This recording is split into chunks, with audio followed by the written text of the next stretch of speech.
Good morning. We are extremely pleased that you are here. It is good to come together for the purpose of co-creating. Do you agree? Yes. Yeah, you do. You are knowing what you are wanting?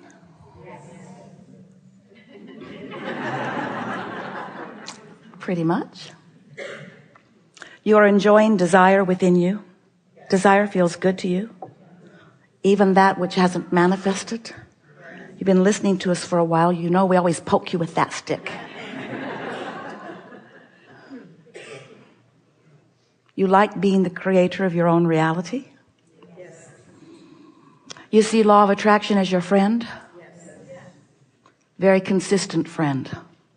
Reflecting back to you exactly what you've got going on. It's all right when you know you have control of that, yes? Control of your vibration. Do you have control of it? Do you have control of your reaction to the stuff?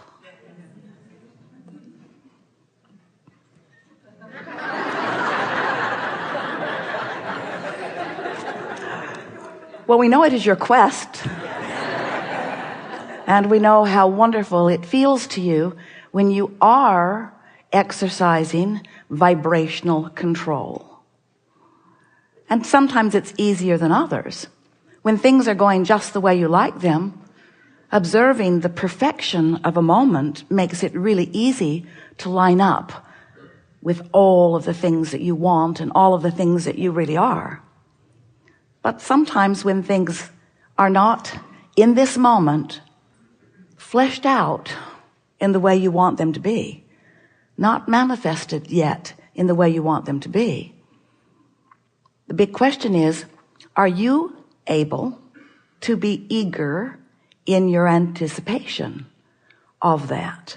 And even better,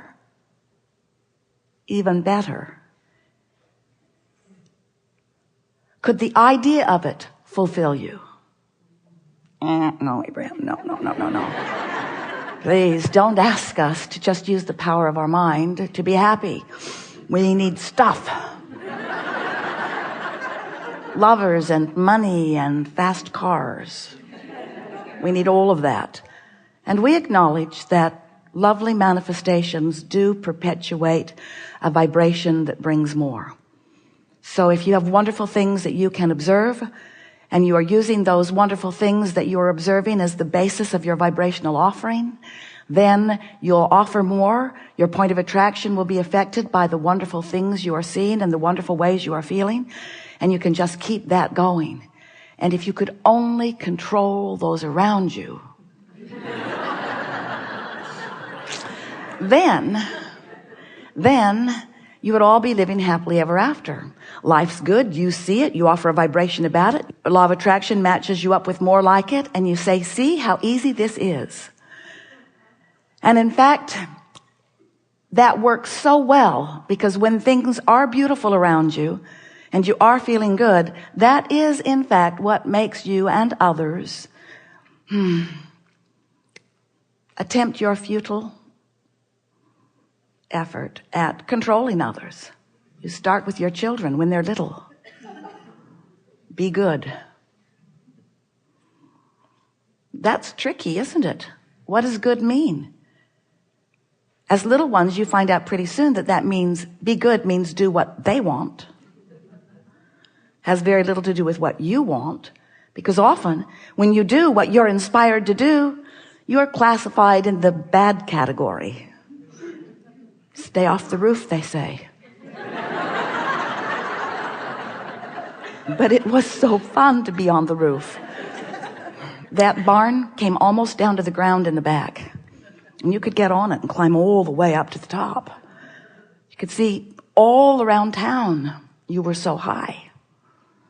And then someone saw you, ratted you out, told your mother. Esther was grounded for 2 weeks. didn't make sense. She knew what she was doing. She was sure-footed. She didn't want to fall off the barn. She had no intention of falling off the barn. She would have never fallen off the barn. It was far down there. She stayed back. She knew better. It was bad to be on the barn. How can it be bad to be up on the barn? It felt so good to be up on the barn. So after a while, you have enough experiences where you are sort of trained to be confused. When things feel really good, they're considered really bad. Sex. Stay away from that. Rich people. Decadent.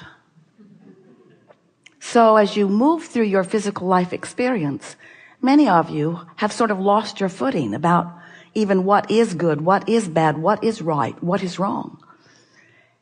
And we want to help you to understand that you've all come forth into this very broad palette to choose from. And you've come for the express intention of joyous choosing. With all this to choose from, all of this to choose from, and all you have to do in order to choose it is give your attention to it.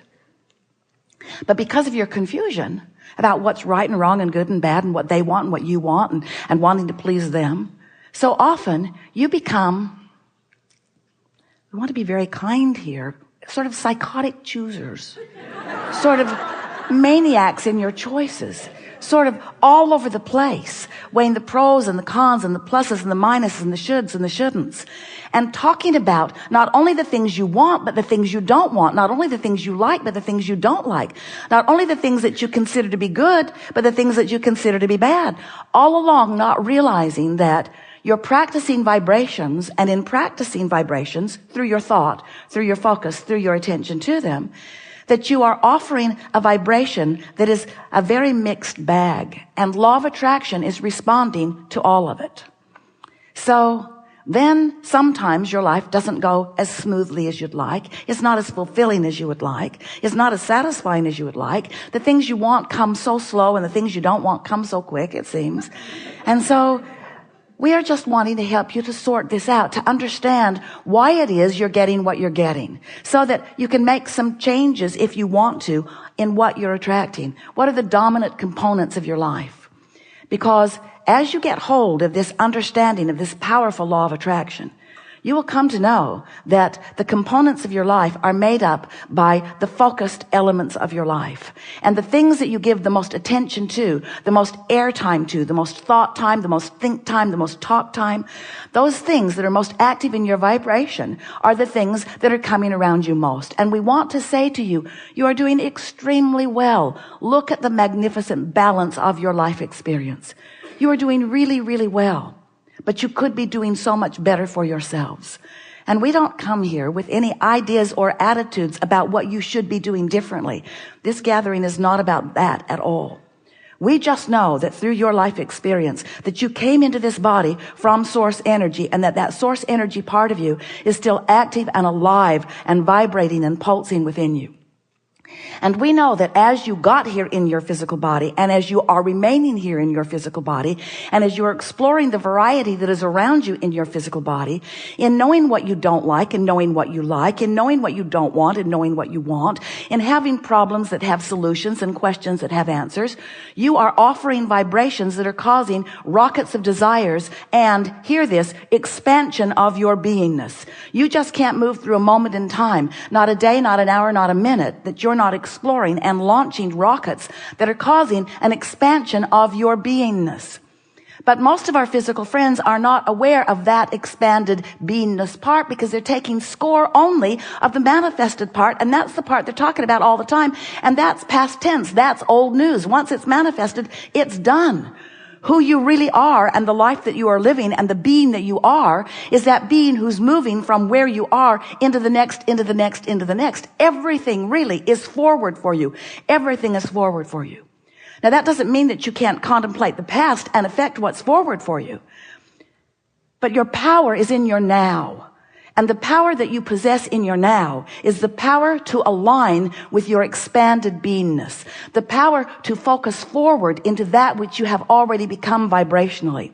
Because we have to tell you, the fun part of physical life is to shoot off those rockets and then line up in the direction of them. And the manifestation of the things that you want, that's not what you came for, although you will get plenty of that. But we want to convince you that your joy is in the becoming. Your joy is in the journey, not in the destination. And it's nice to know that there is destination after destination after destination after destination after destination. And that's what makes journey, journey, journey, journey, journey the eternal experience that you are about, you see. We are eternal beings. When I'm going with the momentum forward and... Because it's strong and I was out of the way of it and now I'm being swept in it. So Yes. It's easy to do that. Easy, yes. I'm feeling the ease of that momentum.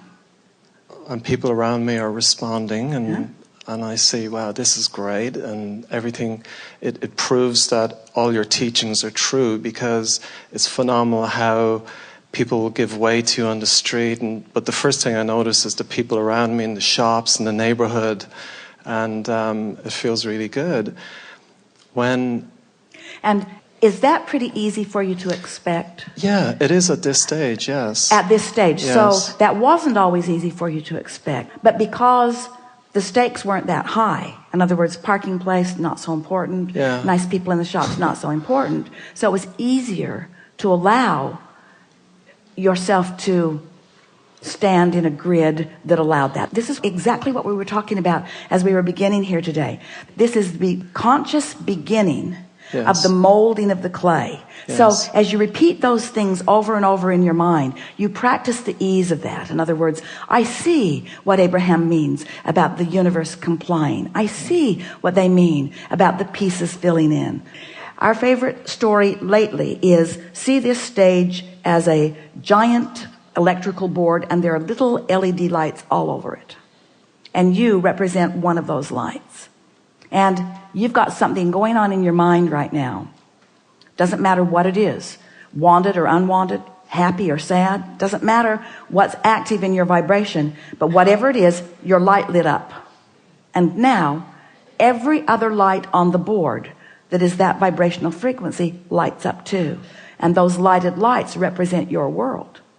So you're like this potential offer of a vibration moving around through crowds, moving around through thoughts, moving around through universal forces. And you've, for whatever reason, got something going on vibrationally. So there's your signal. Everything that matches that signal lights up around you, becomes active around you, and represents your world, you see. Yeah.